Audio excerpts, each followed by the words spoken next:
Alhamdulillah nahmaduhu wa nasta'inuhu wa nastaghfiruhu wa nu'minu bihi wa natawakkalu alayhi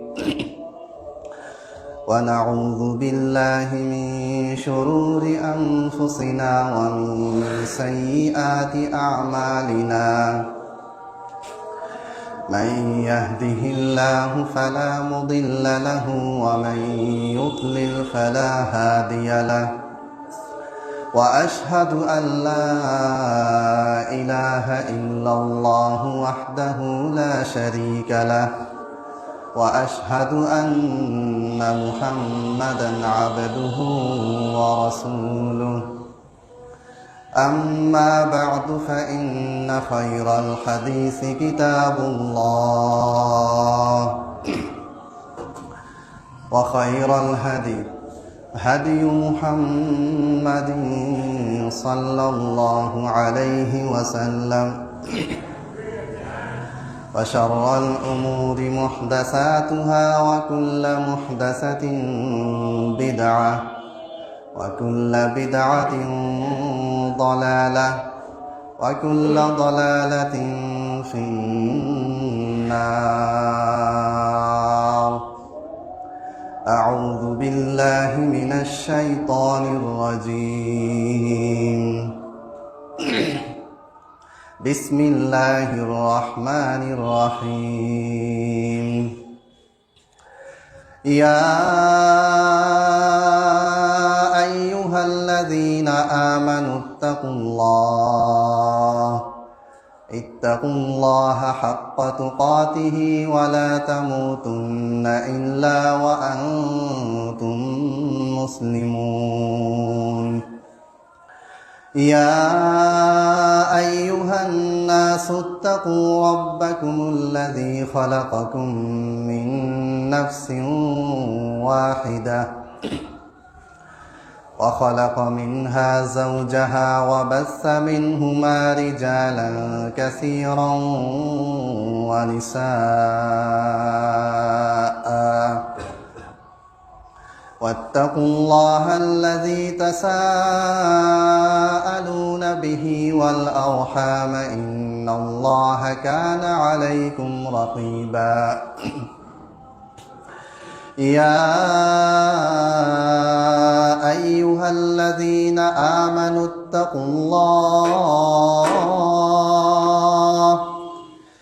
اتقوا الله وقولوا قولا سديدا يصلح لكم أعمالكم ويغفر لكم ذنوبكم ومن يطع الله ورسوله فقد فاز فوزا عظيما.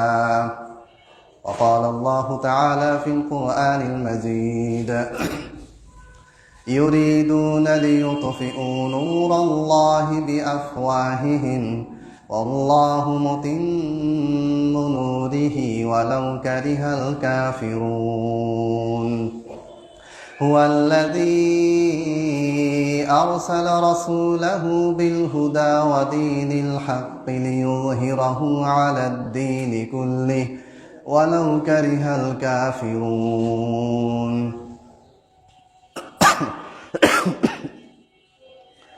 সমস্ত প্রশংসা মহান আল্লাহ রাব্বুল আলামিনের জন্য।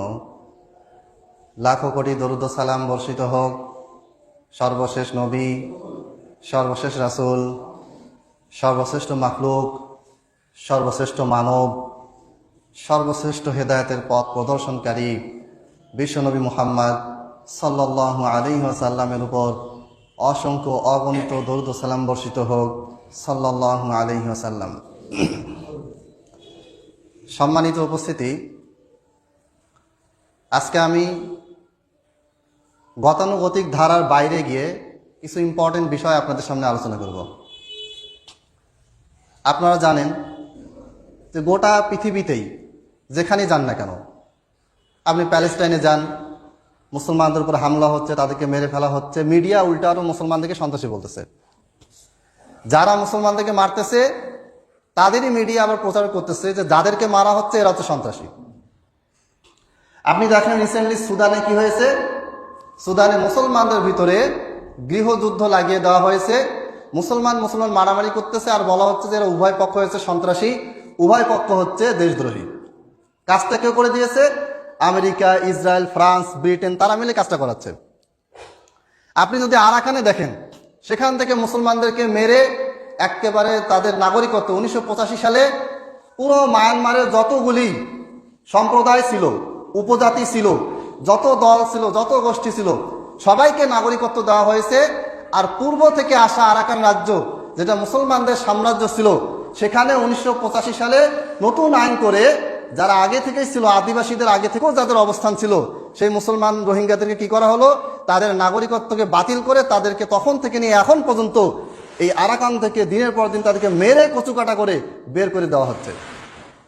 আপনি ইরাকে যান, 2003 সালে কি হলো, ইরাকে কি আছে, রাসায়নিক মারণাস্ত্র আছে, যে ইরাক রাসায়নিক এই মারণাস্ত্র দিয়ে গোটা বিশ্বের মুসলমানদেরকে মেরে ফেলবে, হিন্দুদেরকে মেরে ফেলবে, খ্রিস্টানদেরকে মেরে ফেলবে, গোটা বিশ্বের জন্য ইরাক হচ্ছে হুমকি।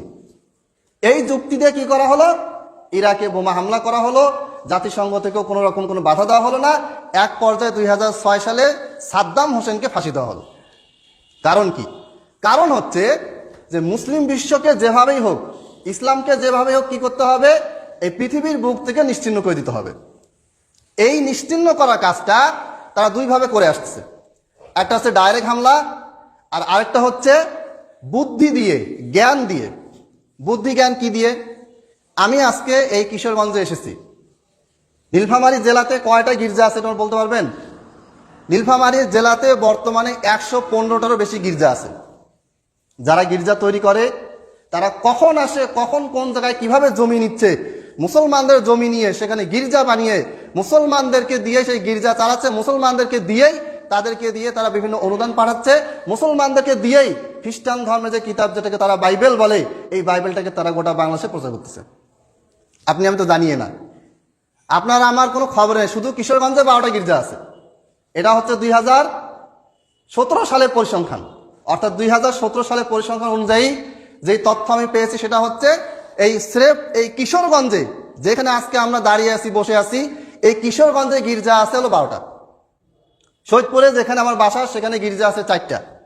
এবং যখন ব্রিটিশরা যখন শাসন করছিল তখন এই পুরো পূর্ব যে বঙ্গ, পশ্চিমবঙ্গ, কুচবিহার, আসাম, এই পাশে বাংলাদেশ, এই পুরো জায়গায় 4টা সিটি শহর ছিল। 4টা সিটি শহরে একটা হলো সৈয়দপুর, একটা ঢাকা, একটা খুলনা, একটা চট্টগ্রাম।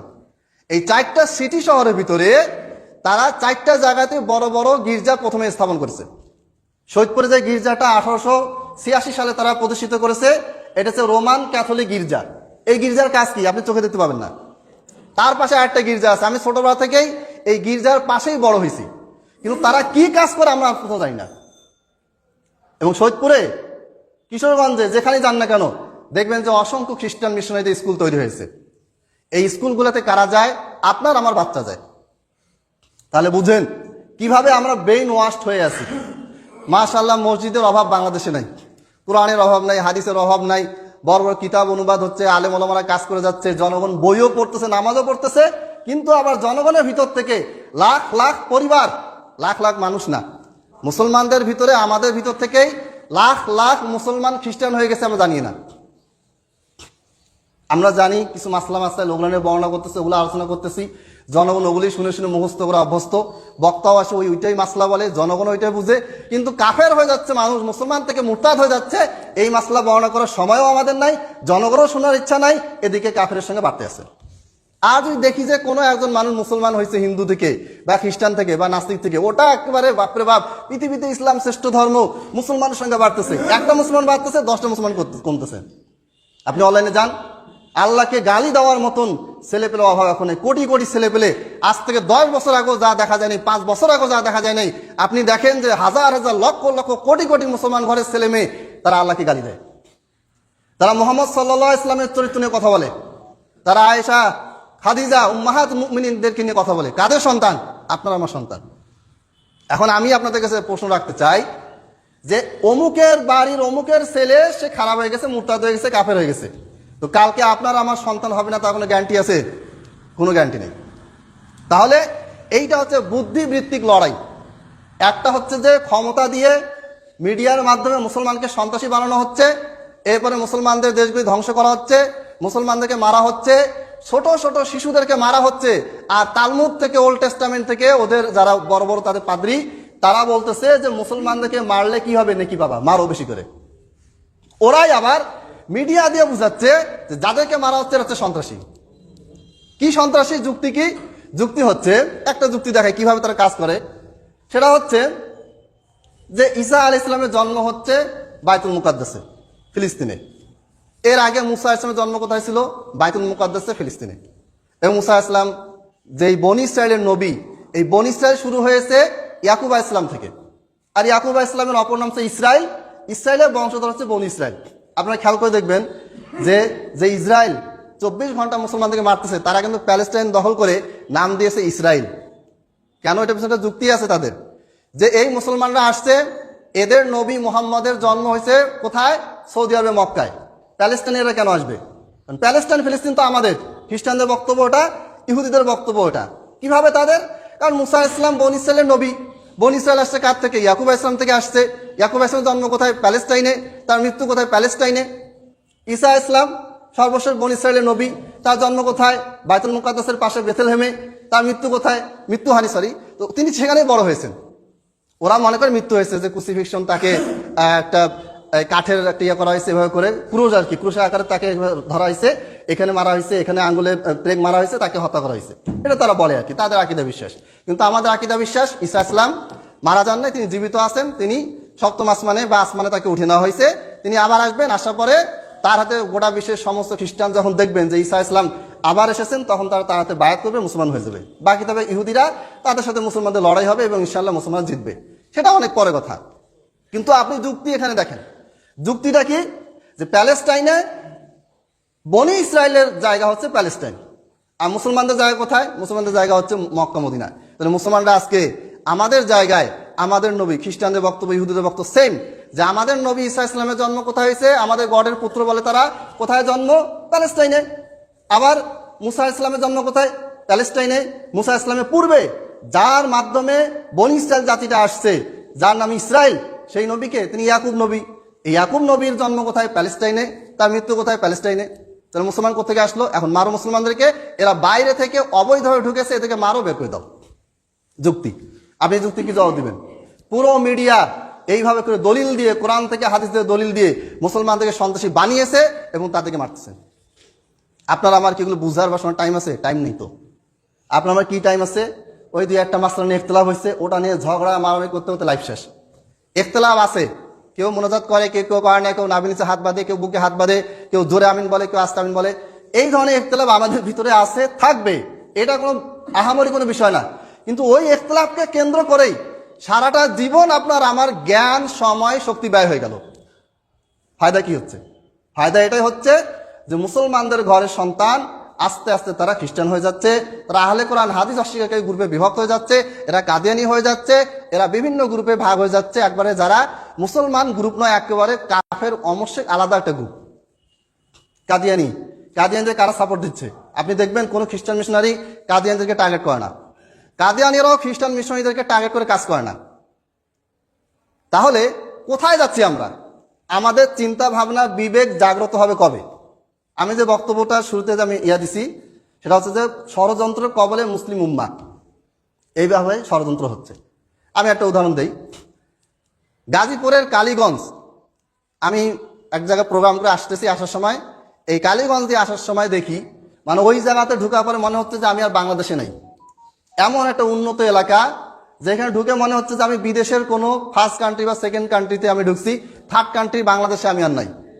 মানে সেখানে রাস্তাঘাটে একটা পাতাও পড়ে নাই, উন্নত ব্যবস্থা, রাস্তাও অত্যন্ত চমৎকার, দুই পাশে অনেক উন্নত মানে বিল্ডিং। পর আমি জিজ্ঞেস করলাম এটা কি? বলছে এটা হচ্ছে খ্রিস্টান পল্লী, কালীগঞ্জের নাম করা খ্রিস্টান পল্লী। কিছু দূর পার হওয়ার পরে বিশাল বিশাল বিল্ডিং, একটা বিল্ডিং দেখলাম পার হচ্ছে গাড়িতে করে, সেই প্রাইভেট কারে পার হচ্ছে, কিন্তু অনেক সময় লাগতেছে। পরে দেখলাম যে লেখা আছে 300 শয্যা হসপিটাল। আর আপনারা জানেন যে 50 শয্যা 100 শয্যা হসপিটাল পিছনে কত খরচ, প্রচুর খরচ, অনেক জায়গা লাগে। সেখানে 300 শয্যা বিশাল বড় হসপিটাল তৈরি হয়ে আছে। এটা শুধুমাত্র খ্রিস্টান পল্লী, খ্রিস্টান মানুষের সেবার জন্য। আপনি ওখানে ঢুকতে পারবেন না, রাস্তা দিয়ে যাইতে পারবেন, কিন্তু আপনাকে ওখানে ঢুকতে দিবে না। এখন এই ঘটনাটা কোথায় ঘটছে? এটা বাংলাদেশে ঘটছে। বাংলাদেশের মানুষ তো জানেই না কি হচ্ছে। তাহলে এই যে আমাদেরকে, আপনার আমার ঘরের সন্তানদেরকে কি বানানো হয়েছে? খ্রিস্টান বানানো হয়েছে। আপনার আমার ঘরের পাশে কি তৈরি হয়েছে? গির্জা তৈরি হয়েছে। আপনার আমার ঘরের পাশে কি হয়েছে? খ্রিস্টানদের স্কুল হয়েছে। আমি ছোটবেলা থেকে সৈয়দপুরে 2টা স্কুল দেখে আসতেছি, এখন আরো অনেক স্কুল হয়েছে। সেন্ট পলস, সেন্ট জেরোজা। একটা খ্রিস্টানের বাচ্চা ওখানে পড়ে না, সব মুসলমানের বাচ্চা পড়ে, মুসলমান ছেলে পড়ে, মুসলমান মেয়ে পড়ে, মুসলমান শিক্ষকগুলো সেখানে গিয়ে শিক্ষকতা করে। আর যারা সেখানে প্রবেশ করে তাদেরকে এরা ইসলামিক পরিবেশ দিয়েই নিয়ে যায়। আমি যে মাদ্রাসায় এখন আছি, আল কলম ইউনিভার্সাল মাদ্রাসা, চিরিবন্দরের ঘুগরাতলিতে। তো আমাদের একটা মেয়ে খুব ফার্স্ট, 2022, 23, 24 3টা বছর পড়েছে। প্রত্যেকটা ক্লাসে সে ফার্স্ট হয় এবং সে খুব ভালো রেজাল্ট। এবং তার হাত মোজা পা মোজা কোনোদিন আমরা, তার চোখ ছাড়া কোনো কিছু আমরা দেখিনি। এই মেয়েটার পরিবারকে কারাবাকে কি বুঝাইছে আল্লাহ জানে, বলা হয়েছে যে এর চেয়ে ভালো মানে প্রতিষ্ঠান দিনাজপুরে আছে, সেখানে ভর্তি করাও। ওখানে নিয়ে গেছে, ভর্তি করাইছে। ভর্তি করার পরে তার বাবা আমার সাথে কথাবার্তা বললো যে এরকম মেয়েকে আরো ভালো জায়গায় ভর্তি করাইছি, দোয়া করেন। পরে বললেন যে কোথায় ভর্তি করাইছেন? পরে নাম বললো। নাম শোনার সাথে সাথে আমি চিনে ফেলে বললাম যে এটা হচ্ছে খ্রিস্টানদের স্কুল। না, এটা খ্রিস্টানদের স্কুল না, সেখানে তো সব দাড়িওয়ালা ভালো মানুষ দেখলাম। আবার ছেলে মেয়েদের ক্লাস আলাদা, মেয়েরা তাদের নামাজের আলাদা ব্যবস্থা আছে, এবং ছেলেদের বিল্ডিং আলাদা, মেয়েদের বিল্ডিং আলাদা। গেট দিয়ে ঢুকবে, ছেলেদের গেট আলাদা, মেয়েদের গেট আলাদা।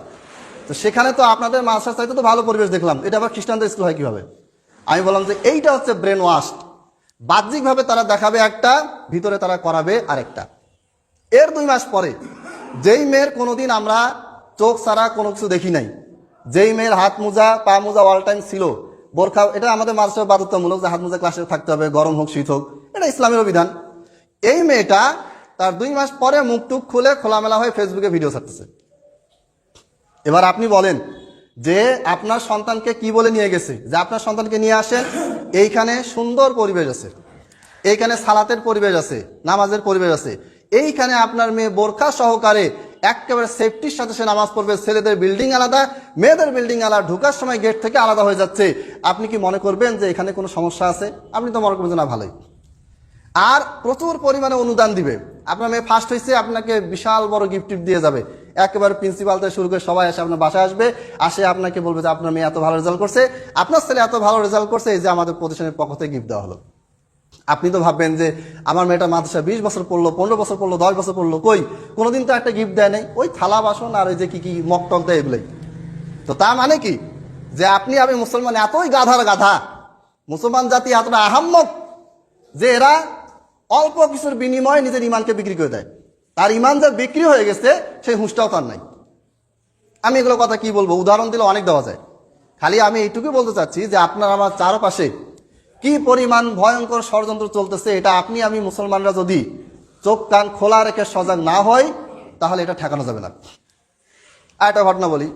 মুসলমান মেয়ে মাদ্রাসায় পড়ে, সে যাচ্ছে, এটা 4-5 বছর আগের ঘটনা, তবে রিসেন্টলি 23 বা 24 সালে এটা নিয়ে খুব তোলপাড় হয়েছে। তো যেই এলাকায় ঘটনাটা ঘটছে ওই এলাকায় খোঁজ নিচ্ছি, কথাবার্তা বলছি। মিডিয়া এগুলো প্রকাশ করবে না, মিডিয়া এগুলো প্রকাশ করে না, কারণ মিডিয়া সব ওদের হাত দিয়েই চলে, ওদের টাকা পয়সা দিয়েই চলে। মুসলমান ঘরের সন্তান, সে মিডিয়া চালাবে ওদের কথা মতো। এরপরে এই মেয়েটাকে টার্গেট করা হয়েছে 6 বা 7-এ পরে। প্রতিদিন সে মাসে যাওয়া আসা করে, কোনো ছেলের সাথে কথা বলে না, কোনো কারোর সাথে সে কথাবার্তা বলে না, মাথা নিচু করে যায়, মাথা নিচু করে আসে, হাত মোজা পা মোজা একেবারে সলিড 100% যতটুকু সম্ভব খাস পর্দা সে করে চলে। প্রতিষ্ঠানটাও মহিলা মাদ্রাসা। এক কথায় এই মেয়ের জন্ম থেকে নিয়ে এখন পর্যন্ত তার ভিতরে পরিপূর্ণ ইসলামিক জীবন ব্যবস্থা সে এটা কি রেখেছে, বহাল রেখেছে। এই মেয়েটা হঠাৎ করে জানা নাই বলা নাই, হঠাৎ করে একটা হিন্দু ছেলে হাত ধরে পালিয়ে গেল। কিভাবে পালালো এটা নিয়ে অনেক কথাবার্তা, ওই সময় কথাবার্তা হয়েছে। অনেকে বলছে হ্যাঁ বোরখার তলে শয়তান, কত বড় বদমাইশ, ঠিকই বোরকায় ঘুরে বেড়ায়, আর এদের ভিতরে ভিতরে তলে তলে শয়তান গ্যাস করতেছে। এ প্রায় 6 মাস বা 7 মাস পরে জানা গেল যে মেয়েটা, পরবর্তীতে এটা নিয়ে অনেক কথাবার্তা হয়েছে, থানায় মামলা হয়েছে। মেয়েটাকে বর্ডার থেকে ভারতে পাচার করার সময় তার আগেই ধরে ফেলছে। ধরার পরে মেয়েটাকে উদ্ধার করা হয়েছে। হওয়ার পরে বাংলাদেশে কিছু মুসলমান ভাই আছে, এদের টিম আছে, এরা কিন্তু বিভিন্ন মিশন, খ্রিস্টান মিশনের কাজ করে, তারপরে আপনার যে হিন্দুদের ইস্কনদের বিভিন্ন কর্মকাণ্ড, সেগুলো নিয়ে এরা কাজ করে। এই মেয়েটাকে বলা হয়েছে যে তুমি জীবনে কোনো ছেলের সাথে কথা বলো না, সেই তুমি কিভাবে একটা কাফের হাত ধরে কিভাবে তুমি চলে গেলা। এর বাবাও কিছু জানে না, মাও কিছু জানে না। মেয়েটা বলতেছে আমি কিভাবে কার সাথে কোথায় গেছি আমি এখন পর্যন্ত কিছু জানি না। মানে কি? মানে হচ্ছে ওই মেয়েটাকে টার্গেট করে তাকে ব্ল্যাক ম্যাজিক করা হয়েছে। আর ব্ল্যাক ম্যাজিক এটা সত্য, আপনাকে ব্ল্যাক ম্যাজিক করে আমি বসে নিয়ে আসবো, আপনি কিছু টের পাবেন না। সৌদি আরবে একজন ব্ল্যাক ম্যাজিক করে একজন মহিলাকে ধরা হলো। এই মহিলাটাকে জিজ্ঞেস করা হলো যে আপনি কতদিন ধরে এই ব্ল্যাক ম্যাজিকের কাজ করতেছেন। সে বললো যে আমি 15-20 বছর ধরে এই কাজ করতেছি। কেন করতেছেন? তো ওরা বললো, মহিলাটা বললো যে আমি টাকার জন্য করি। মানুষ আমাকে টাকা দেয়, বলে যে অমুক আমার শত্রু, অমুককে আমি দেখতে পাই না, অমুকের সাথে আমার দুশ্মনী আছে, অমুককে ধরতে হবে, অমুকের ব্রেন নষ্ট করে দিতে হবে, অমুককে পঙ্গু করে দিতে হবে, বিছানায় শোয়াই দিতে হবে, তার জীবন ধ্বংস করে দিতে হবে। সে আমাকে টাকা দেয়, আমি করে দিই। তখন এই মহিলাটাকে পুলিশ জিজ্ঞাসা করলো যে আপনি সারা জীবনে যতগুলো জায়গায় যতগুলি মানুষকে অ্যাটাক করে ব্ল্যাক ম্যাজিক করেছেন, সবাই কি আক্রান্ত হয়েছে? বলছে হ্যাঁ, মোটামুটি সবাই আক্রান্ত হয়েছে। কেউ স্থায়ীভাবে আক্রান্ত হয়েছে, কেউ অস্থায়ীভাবে আক্রান্ত হয়েছে, কারো 3 মাস পরে কেউ রুকিয়া বিভিন্ন দোয়া দোদের মাধ্যমে সুস্থ হয়েছে, কেউ হয় নাই। বলতে বলতে সে একটা মেয়ের কথা বললো যে একটা মেয়ে আছে, যে মেয়েটাকে আমি কখনোই অ্যাটাক করতে পারিনি, তাকে আমি একাধিক সময় একাধিক জিন দিয়ে আক্রমণ করেছি, কিন্তু সে কখনো কি হয়নি, তার ভিতরে যে জিনের প্রভাবটা সেটা পড়ে নাই। এরপরে ওই মহিলার কাছ থেকে যাবতীয় ঠিকানা নিয়ে এই পুলিশের যে টিম, বিশেষ টিম, এই টিম বাংলাদেশে নাই, মানে পুলিশদের ভিতরে একটা বিশেষ টিম থাকে, যারা জাদুকর, যারা এই কাজগুলি করে তাদেরকে ধরে। আর বাংলাদেশের পুলিশকে ওসি কিছু ফোন দেন, আর জাদুকর সে যে জাদু করে বসে থাকে, জিন যদি থাকে, তো ওসি কিছু করতে পারবে না, ওসিকে জিন দিয়ে আক্রমণ করবে। এখানে বিশেষ টিম লাগবে যারা নিজেরাই রুকিয়াতে এক্সপার্ট। রুকিয়া মানে কোরআন এবং হাদিসের আয়াত দিয়ে ঝাড়ফুঁক করা, এগুলি কাজে যারা এক্সপার্ট তাদেরকে বলে রাকি, আর এই কাজগুলিকে বলা হয় রুকিয়া। তো এইরকম বিশেষ পুলিশের টিম আছে। এই ব্যক্তিরা পরে কি করলো, ওই জাদুকর মহিলার কথা শুনে ওই মেয়েটার কাছে গেল, গিয়ে বলল যে আপনাকে কি কখনো কেউ ব্ল্যাক ম্যাজিক বা কালো জাদু করেছিল? তো মেয়েটা বলছে না, আমি তো এরকম কিছু দেখি নাই। তখন মেয়েটাকে বললো যে আপনি কিছু আলামত বোঝার চেষ্টা করেন তো, আপনার ঘরে কখনো অস্বাভাবিক কোনো কিছু দেখেছেন কিনা? মেয়েটা বললো যে হ্যাঁ, মাঝে মধ্যে দেখছি যে হঠাৎ করে জানলা থেকে খুব দ্রুত একটা বাতাস আসলো, এই জানলা দিয়ে বের হয়ে গেল, অথচ ওই পাশেও বাতাস নেই, এই পাশেও বাতাস নেই, হঠাৎ করে বাতাস আসলো, বের হয়ে চলে গেল। এরপরে দেখা গেল যে কি যেন এক ধরনের কালো, মানে কেমন কালো কালারের একটা পাখি আসলো, একদল ঝাঁক হয়ে উড়ে আসে, ঘরের ভিতরে উড়াউড়ি করলো, তারপরে গায়েব হয়ে গেল। কোত্থেকে আসলো, কিভাবে এরা ঢুকলো, কিভাবে বের হলো, কিছুই বুঝলাম না। এইরকম কিছু কিছু আলামত আমি দেখতে পেয়েছি। হঠাৎ করে একদল কালো বিড়াল আসলো, 2-3টা কালো বিড়াল আসলো, ভয় দৌড়ি করলো, চলে গেল। কোত্থেকে আসলো, কিভাবে ভ্যানিশ হলো, কিছু বুঝতে পারলাম না। খালি বুঝতে পারলাম যে কয়েকটা কালো বিড়াল আসছে, দৌড়ি করছে। তখন বলল পুলিশেরা যে আপনাকে যে ব্ল্যাক ম্যাজিক করা হয়েছে এটা হচ্ছে তার প্রমাণ, কিন্তু আপনার ইমান আমল, আপনার যে দোয়া দরুদ জিকির আজকার সালাত নামাজ সিয়াম সবকিছু, এই সবকিছু ঠিক মতো হওয়ার কারণে আপনার কাছে জিন ঘেঁষতে পারে নাই। তাহলে আমি এখান থেকে যেটা বোঝাতে চাচ্ছি যে এখন যদি আপনাকে যদি কেউ টার্গেট করে, যদি আপনাকে টার্গেট করে আপনাকে দিয়ে যদি তাদের মনের ইচ্ছা পূরণ না হয়, তখন সে ব্ল্যাক ম্যাজিক করে আপনাকে বসে হলে কাজটা করবে, এবং সেটাই হয়েছে। পরে যা ওই মেয়েটার করা হলো, তাকে ধরা হলো, তার কাছে জবানবন্দি দেওয়া হলো। হওয়ার পরে যারা ছিল, এই কাজগুলি করেছিল, তাদের কাজকে গ্রেপ্তারও করা হয়েছে। কিন্তু মূল পয়েন্ট কোনটা? মূল পয়েন্ট হচ্ছে যে পুরো ভারতবর্ষ মুসলমানরা এসছে কোত্থেকে? মুসলমানরা আসছে আরব দেশ থেকে। সাহাবীরা এসেছেন, তাবেঈরা এসেছেন, তারা এসে এই দেশে ইসলাম প্রচার করেছেন। পরবর্তীতে আলেম ওলামারা এসেছেন, তারা এসে ইসলাম প্রচারের মাধ্যমে কি করেছে? মুসলমানদেরকে, হিন্দুদেরকে, বৌদ্ধ যারা ছিল তাদেরকে মুসলমান বানিয়েছেন।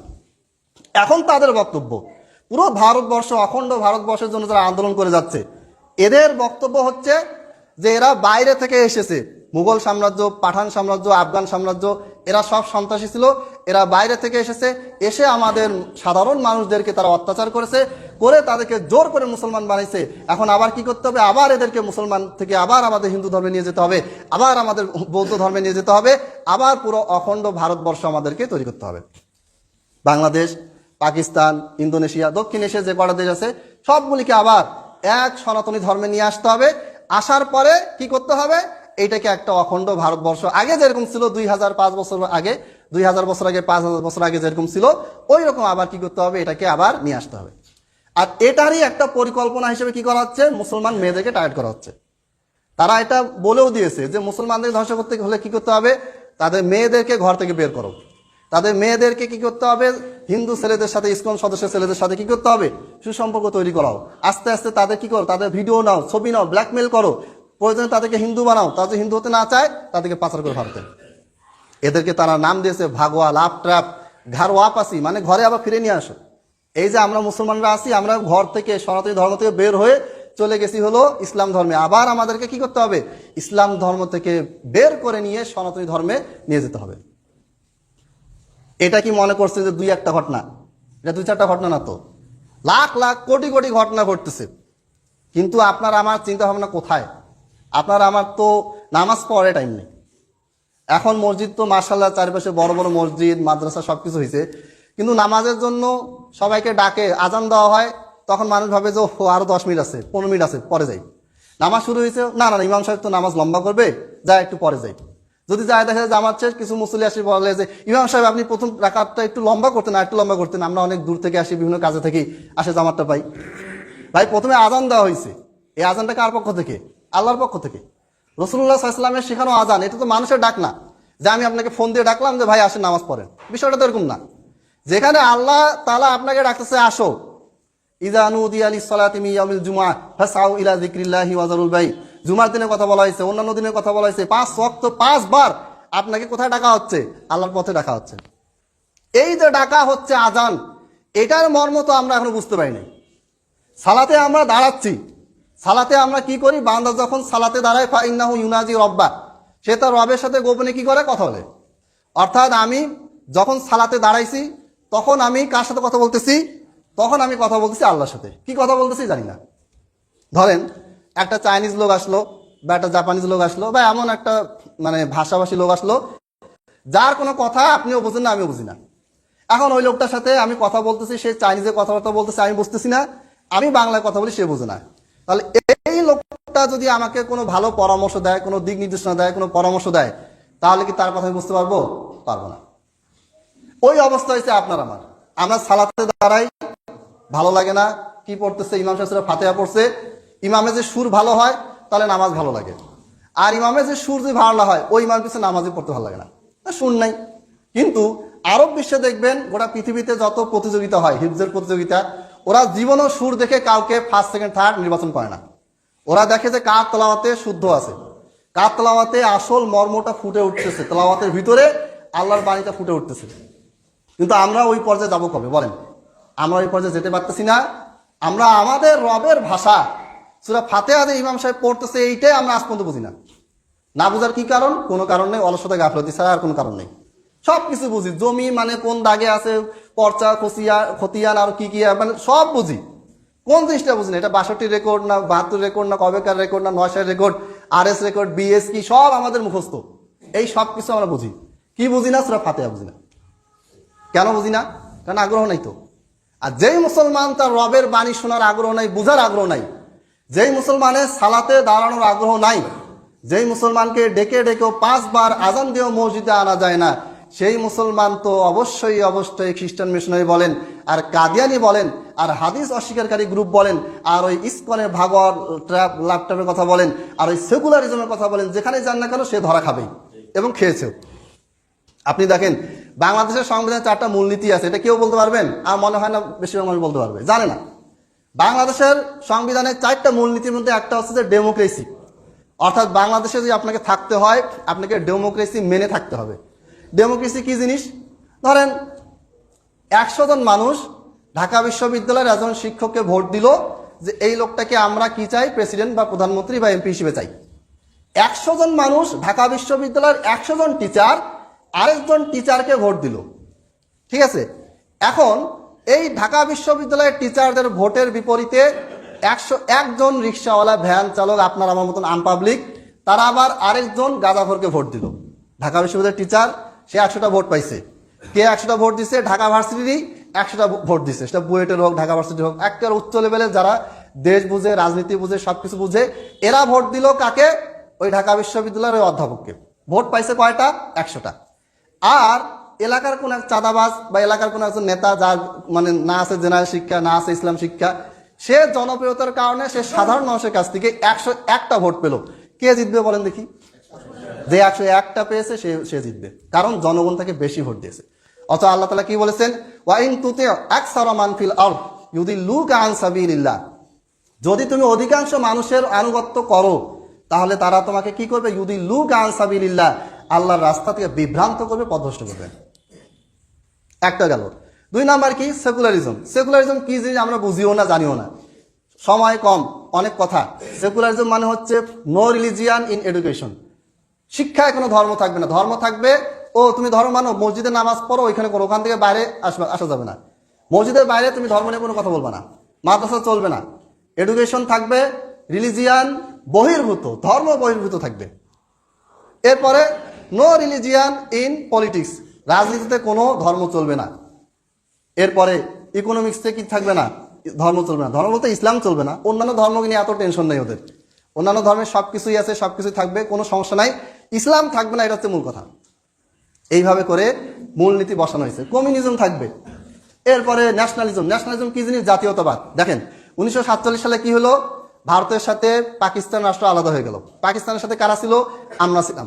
পরে আমাদের ভিতরে পাকিস্তান এবং আমাদের ভিতরে লড়াই লাগিয়ে দেওয়া হলো বাংলা ভাষা নিয়ে। 1952 সালে বাংলা ভাষা নিয়ে আন্দোলন হয়েছে। এবার বলেন দেখি, বাংলা ভাষা আন্দোলনের মূল ভিত্তিটা কি? মূল ভিত্তিটা হচ্ছে ন্যাশনালিজম, জাতীয়তাবাদ। যে ওরা পাকিস্তানি মুসলমান, আমরা বাংলাদেশি মুসলমান, ওরা অ্যারাবিয়ান মুসলমান, আমরা বাঙালি মুসলমান, ওরা হচ্ছে আমেরিকান মুসলমান, আমরা হচ্ছি বাঙালি মুসলমান। এই যে ন্যাশনালিজম কমিউনিজমের পাশাপাশি ন্যাশনালিজম জাতীয়তাবাদ যে ঢুকে দেওয়া হয়েছে, এইখান থেকে বিশ্বের প্রত্যেকটা মুসলিম রাষ্ট্র, প্রত্যেকটা মুসলিম জাতি আলাদা আলাদা হয়ে গেছে। যেই মধ্যপ্রাচ্য সব মিলে একটা হওয়ার কথা, সেখানে কাতার হয়ে গেছে একটা দেশ, কুয়েত হয়েছে একটা দেশ, সৌদি আরব একটা দেশ, এরপরে আরব আমিরাত একটা দেশ।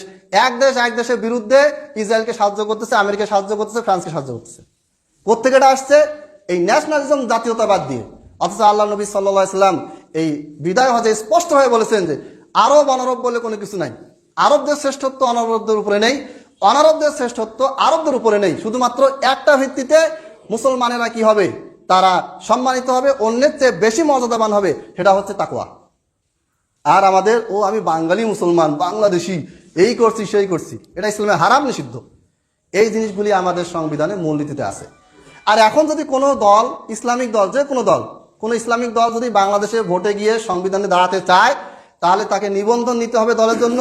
আর যখনই নিবন্ধন দিবে তখনই তাকে এটা স্বীকৃতি দিতে হবে যে ডেমোক্রেসি, সেকুলারিজম, ন্যাশনালিজম, কমিউনিজম সব কিছু ঠিক আছে, এইটা মেনে আমি এখন কি করব? আমার দলকে নিবন্ধন করব। এরপরে নিবন্ধন পাওয়ার পরে আমি কোথায় যাব? সংসদে যাব, গিয়ে আমি ইসলাম প্রতিষ্ঠা করব। এটা জীবনে সম্ভব। আমি 4টা মূলনীতি মানলাম, যেই 4টা মূলনীতি 100% ইসলাম বিরোধী। এই 4টা মূলনীতি যেটা ইসলামের সম্পূর্ণ বিরুদ্ধে, এই 4টা মূলনীতিকে আমি কি করলাম? গ্রহণ করলাম। এরপরে আমি আমার দলে নিবন্ধন করলাম। করার পরে এখন আমি ওই 4টা মূলনীতিতে যেই সংসদ পরিচালিত হয়, ওই সংসদে গিয়ে আমি বলতেছি ইসলাম প্রতিষ্ঠা করব। জীবনেও সম্ভব হয়নি, হচ্ছে না, হবেও না। হয়তো জনগণকে বুঝ দেওয়া যাবে যে আমরা ইসলাম প্রতিষ্ঠা করবো, এটা ওটা, কিন্তু ফাইনালি রেজাল্ট 0-0। সম্মানিত উপস্থিতি, অনেকগুলা বিষয়ে কথা বললাম, আসলে সবগুলা বিষয়ের সারমর্ম এটাই যে আপনার আমার যে আজকের এই দুরবস্থা, আপনি হয়তো ভাবছেন যে আমি ভালো আছি, পাশের বাড়ির মানুষ সে বিবর্ধ করছে, কোনো সমস্যা কি, আমার কি?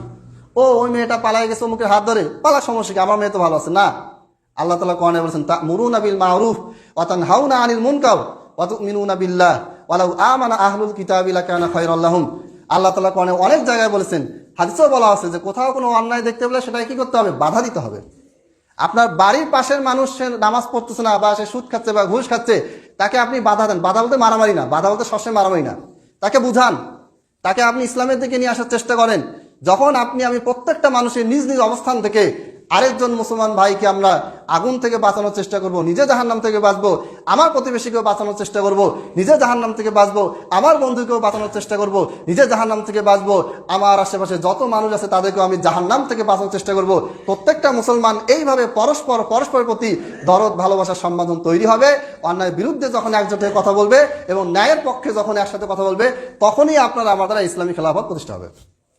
এই ধরনের কোনো প্রোগ্রাম নাই, এই ধরনের কোনো আমল নাই, ইবাদত নাই। একদল রাস্তা নামে বলতেছে খেলাফত চাই, খেলাফত চাই। কি খেলাফত চাই? তো এই খেলাফত কে দিবে? আর তুমি খেলাফত চাচ্ছ কার কাছে? খেলাফত যে চাচ্ছ কার কাছে চাচ্ছ? ইসলামী রাষ্ট্র কায়েম করবো, কে কায়েম করে দিবে? কার মাধ্যমে কায়েম হবে? কার কাছে তুমি বলতেছো যে আমি ইসলামী রাষ্ট্র কায়েম করবো? এখনো বাংলাদেশের অধিকাংশ মানুষ নামাজ পড়ে না, এদেরকে দিয়ে ইসলামিক খেলাফত প্রতিষ্ঠা হবে? এখন মনে করেন আমি একটা মেডিকেল কলেজ করব, তো মেডিকেল কলেজে আমি 10 জন মেডিকেল টিচার নিলাম, 8 জনই মেডিকেলে বোঝে না, তো ওই মেডিকেল কলেজ চলবে নাকি? চলবে না। তো আমি যে জিনিসটা প্রতিষ্ঠা করব, ওই জিনিসটা প্রতিষ্ঠা করার পর ওটাকে ধরে রাখার জন্য ভিত্তি লাগবে, সেই ভিত্তিটা কোথায়? আমি যে একটা ইসলামী রাষ্ট্র কথা মানে ঘোষণা দিচ্ছি যে ইসলামী রাষ্ট্র তৈরি করব, তো ইসলামী রাষ্ট্র চলবে যে মুসলমানদেরকে দিয়ে, সেই মুসলমানের ওই রকম ইমান কোথায়? সম্মানিত উপস্থিতি, অনেক কথা সংক্ষেপে বললাম। সর্বশেষ একটা আবেদন রাখি, সেটা হচ্ছে যে মসজিদে নির্মাণ কাজ চলতে সকলে ইনশাল্লাহ দান করার চেষ্টা করবেন। এখানে সিমেন্ট বস্তা যা কিছু এটা দেওয়ার চেষ্টা করবেন। খ্রিস্টানদের গির্জা তৈরি হতে 1 মাসও লাগে না। একটা মসজিদ, আমি সৈয়দপুরে একটা মসজিদে খুতবা দেই, মাঝে মধ্যে সেখানে যাই, মানে ওটা আমার হাতে হয়েছে আর কি। তো এই মসজিদে 4 বছর ধরে টিনের মসজিদ, এখনো টিনে আছে। মানে যে মানুষ যে দান করবে, মসজিদটাকে যে একটু উন্নত করবে, সেই ইচ্ছাটাই তার নাই। মানুষের কাছে চাওয়া লাগে যে ভাই আল্লাহর ঘর নির্মাণ করছি, দয়া করে একটু কিছু দান করে যাও। তো কেন ভাই? এই যে মসজিদে দান আপনি যদি করেন, আমি যদি করি, এটা কি আল্লাহর লাভ? আল্লাহকে বুঝুন, হে আল্লাহ দিছি 100 টাকা দান করছি, আমাদের ভাবটা এরকম। কিন্তু বিষয়টা হচ্ছে যে আমরা দান করব,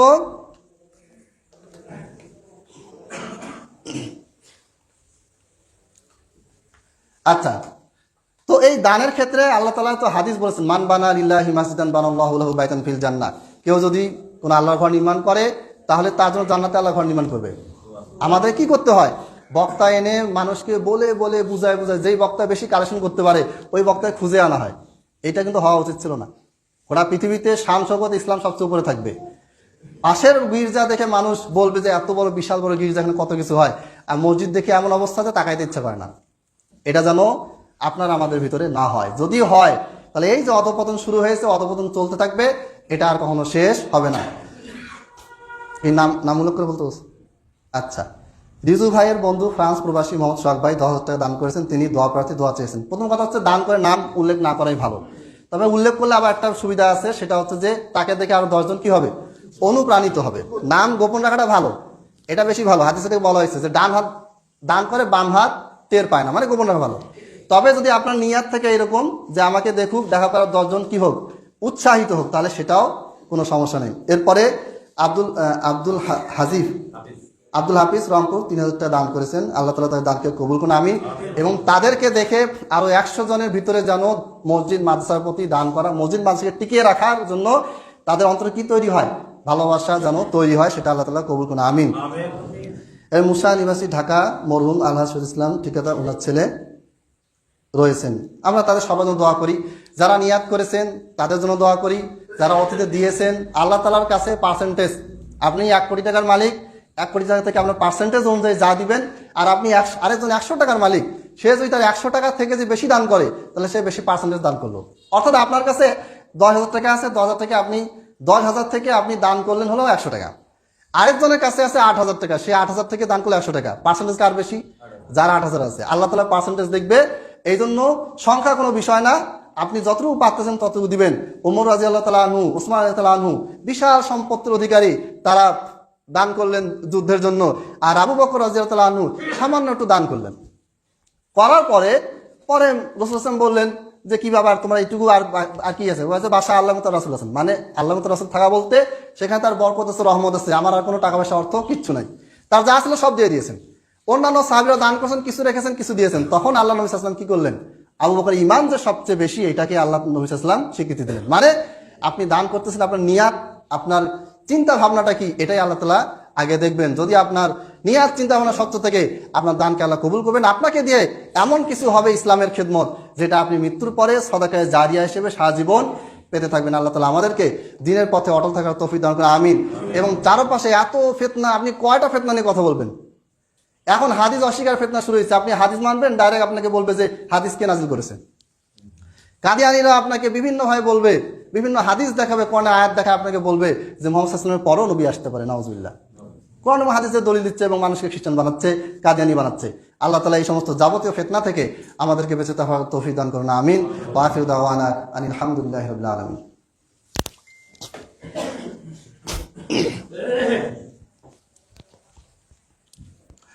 আলহামদুলিল্লাহ الحمد لله نحمده ونستعينه ونستغفره ونؤمن به ونتوكل عليه ونعوذ بالله من شرور أنفسنا ومن سيئات أعمالنا من يهده الله فلا مضل له ومن يضلل فلا هادي له وأشهد أن لا إله إلا الله وحده لا شريك له وأشهد أن محمدا عبده ورسوله اللهم صل على محمد وعلى آل محمد كما صليت على إبراهيم وعلى آل إبراهيم إنك حميد مجيد اللهم بارك على محمد وعلى آل محمد كما باركت على إبراهيم وعلى آل إبراهيم إنك حميد مجيد ربنا آتنا في الدنيا حسنة وفي الآخرة حسنة وقنا عذاب النار ربنا ظلمنا أنفسنا وإن لم تغفر لنا وترحمنا لنكونن من الخاسرين